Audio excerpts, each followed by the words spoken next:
Hak davası davamız, hak yoluydu yolumuz.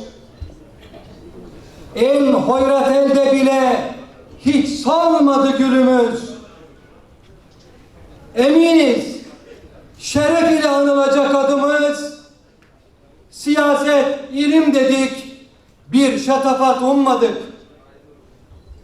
Olmadı hiç ardumuz, mevki, makam ve şandan. Göğsümüzde iz yoktu, hak olmayan nişandan. Şükür ki nasipliydik bir kutsal heyecandan. Davayı meşk edindik, bir iltifat ummadık.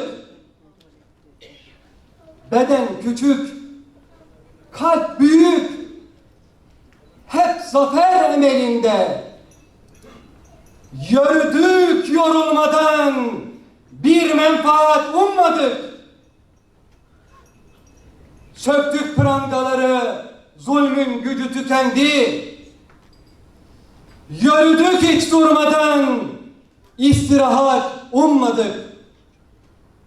Değerli Büyükşehir Belediye Başkanım, değerli ilçe belediye başkanım, siyasi partilerimizin değerli temsilcileri, sivil toplumumuzun, basınımızın değerli temsilcileri, Yörük Türkmen kültürüne ömrünü adamış benim değerli dava arkadaşlarım, dernek başkanlarımız, yörük beylerimiz, sözlerimin başında hepinizi saygıyla, muhabbetle selamlıyorum.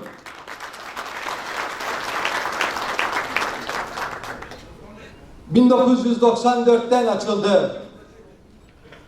O yıl öyle bir heyecan vardı ki ilk ateşi yakan Abdullah Duman'ın Antalya Derneği'ni kurmasından sonra yıl içerisinde 4. derneğimizi kurmuş. Yıl sonuna geldiğimizde birbirimize soruyorduk kaç dernek olduk diye. Kaç dernek olduk Abdullah Başkan diye soruyorduk. Öyle bir heyecanımız vardı. Sanki tebliği açıktan yapmak için, Kabe'de açıktan ibadete gitmek için bir sayıyı bekliyorduk. Ve 2 Ömer'den birini nasip et diyen Peygamberimizin duasında olduğu gibi bu kutlu yolculuğun güzel insanlarını bu kültür ocaklarına nasip et ya Rabbi diye dualar ediyorduk o günlerde. Ne mutlu. Bugün yüzlerce dernek, federasyonlar, konfederasyonlar, birlikler, vakıflar. Ne mutlu. Evet, bir avuç gençtik. Gücümüz az, sayımız az, tecrübemiz de azdı. Fakat ızdırabımız büyüktü, davamız büyüktü. Birikim ve misyonu büyük bir milletin köleleştirilmesine karşı baş kaldırmış asil yüzlerdik. Melek tabiatlı bir kuşaktık ve sevdamızı sıktığımız her ele, baktığımız her göze, tuttuğumuz her ele ve bastığımız her yere bir alperen ruhu içerisinde taşıdık. Antalya Yörükler Derneği 1994 yılında evet, o gün kimdi hak ve millet davasını omuzlayan yiğitler? Kimlerdi? Kıbrıs, Kudüs, Türkistan diye hıçkıran nefesler. Kahrolsun PKK, kahrolsun bölücü terör diye haykıran o neferler kimlerdi?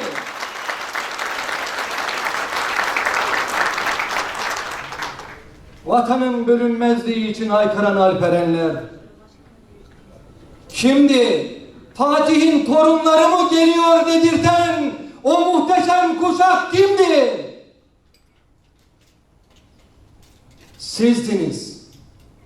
Evet, siz milletim uyan diyordunuz değil mi? Anadolu'yu gergef gergef dokuyan ve aşkla iman tazeleten sizlerdiniz.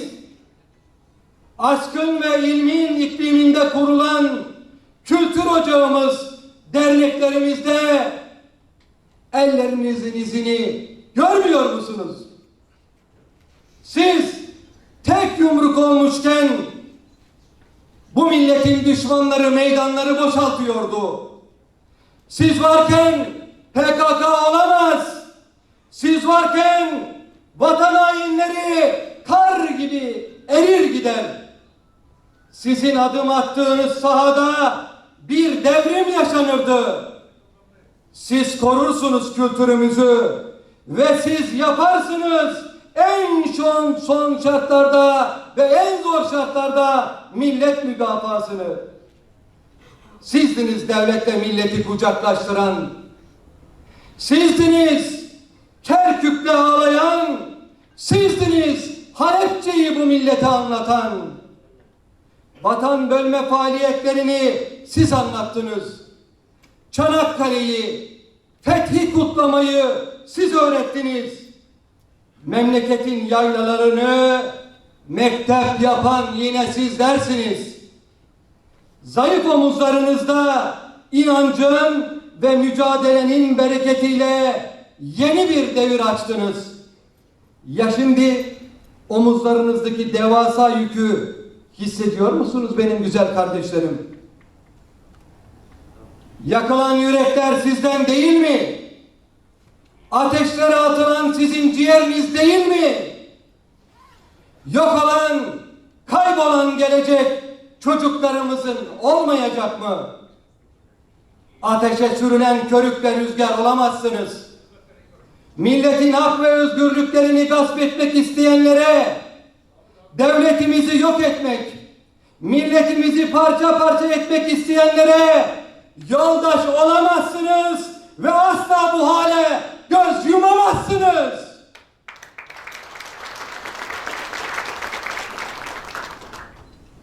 Siz Türk milletinin varlık ve beka davasına adanmış yeni bir medeniyetin yılmaz takipçileri,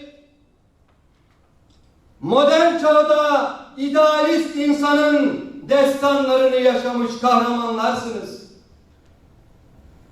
Siz milli kültür çizgisinin onurlu ve lekesiz, aydın ve kahraman alperenlerisiniz.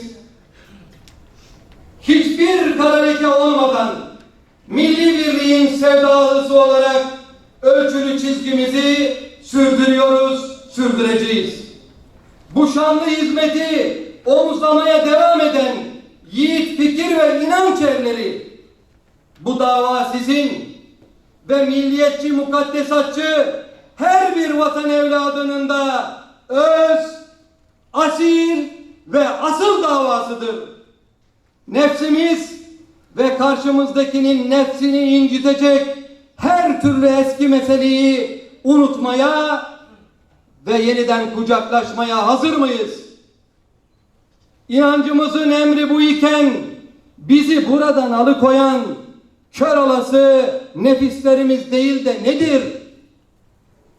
Bu güçlü ve büyük Türkiye için yeniden birlik ve kardeşlik çağrısıdır. Bugünkü gerçekleştirdiğimiz bu çalıştay bunun ayak sesleridir. Gelin devletimiz, milletimiz ve geleceğimiz için tek yumruk olalım ve Türkiye'yi tek yürek kılacak inanç sahipleri olarak bütünleşelim. Türk milletini inanç, töre, düşünce ve ideallerine bağlı geçmişin tüm doğrularının varisi, gelişmeci, özgürlükçü, çoğulcu, ilerlemeci, sivil, aydın, meşruiyetçi, birlikçi nitelikleriyle bir büyük çadır altında buluşturalım ve milletimize şu kutlu mesajı verelim. Herkesin bir kuşağı var. Bölgemizde konuşuluyor. Şii kuşağı, Sünni kuşağı, şu kuşağı, bu kuşağı diye. Bizim de Y kuşağı çocukları olduğumuzu bilmelisiniz. Yeteneği kuşağının çocukları olduğumuzu bilmelisiniz. Ve biz bu millete bu müjdeyi çok net bir şekilde vermeliyiz. Biz geliyoruz, gözümüz aydın. Çalıştayımız, ülkemiz ve milletimiz için hayırlı olsun diyorum. Allah birliğimizi, dirliğimizi bozmasın diyorum.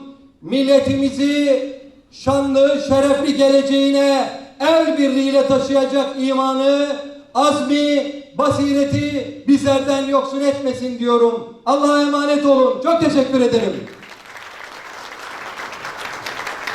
Bırakacağız. Bizim teorilerimiz belli. Nedir? Dün konuşmamda kısaca söyledim. Efendim Şii kuşağıymış, Sünni kuşağıymış. Hayır efendim. Bizim ta Kazakistan ötesinden başlayan, bütün Orta Asya'yı alıp getiren, ta Cebeli Tarık'a kadar giden, hiç kimseye adaletsizlik yapmayan, adam gibi yaşayan, ahlaklıca yaşayan, herkese örnek olan, menfaatçi, parsacı olmayan, fedakar bir kuşağımız var. İşte ahiliği de içinden çıkaran, Bektaşiliği de içinden çıkaran, Babayiliği de içinden çıkaran, Haydariliği de içinden çıkaran bir Ahmet Yesevi kuşağımız var. Bu kuşağa sahip çıkacağız. İşte bu yıl 2016 UNESCO'da Ahmet Yesevi yılı olarak kutlanıyor. Evet, bunun manasını, bunun şuurunu bilerek ve bunu bütün dünyaya yaygınlaştıracak şekilde önce kendimiz, nefsimiz adam olarak, vaktimiz varsa önce kendimizi düzeltin diyen tasavvuf büyüklerimizin durduğu noktada kendimiz düzgünce ecdadımıza layık olacağız, çevremize örnek olacağız, bütün dünyaya örnek olacağız ve kendi barış tezimizi bu bölgede, Suriye içinde, Irak içinde, efendim ezilen bütün milletler içinde kendi tezimiz olan Ahmet Yesevi'nin bu barış tezini bütün dünyaya ilan edeceğiz. Laf ne derler? Aşk ağlatır der söyledik. Derdimiz çok söyleriz ama süremiz doldu. Arkadaşlar bu çalıştaya da bundan sonra yapılacak çalıştaylarımızda da büyük görevler düşüyor. Allah hepimizin yardımcısı olsun. Allah nefsimize uydurup yanlış işler yaptırmasın. Yanlış yapanları da kenara çekip elin yanında değil, kenara çekip kardeşim düzgün şeyler yap, bak kötü örnek olma arkadaşlarımıza diyebilecek cesareti ve imanı hepimize nasip etsin. Hepinizi saygılarımla selamlıyorum. Sağ olun. Evet, teşekkür ediyoruz.